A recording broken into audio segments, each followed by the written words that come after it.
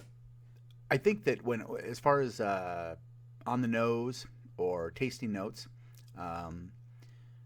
this is reminiscent of Lacroix sparkling water. Everything is so subtle that it's basically not there. So is that a bad thing necessarily? No. This is definitely a beginner's whiskey, beginner's Scotch, just like most Highlands. It is. It's not. I don't think there's any peat involved. If there is, it's extremely subtle. It's a little boring. It's so subtle as to be a little boring, but that's not necessarily a bad thing. It doesn't have like any finish. It really doesn't. I mean, it's a very subtle mouthfeel. It's the Lacroix of Speyside Scotches. So I think that's pretty much all I got to say about it. It's the Lacroix of Speyside Scotches. I think I have a title. I think I'm going to put that in the title. What do you think? I don't know. What do you think? Let us know in the comments. Is this the Lacroix of Speyside Scotches? So see you next week for another episode of Nerds Drink Whiskey. I'm going to try and get one of my favorite local filmmakers to come and discuss film with me.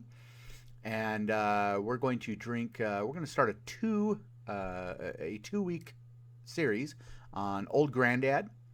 And then, like I said, in March, be checking in because we'll be doing a deep dive all month long on Redbreast.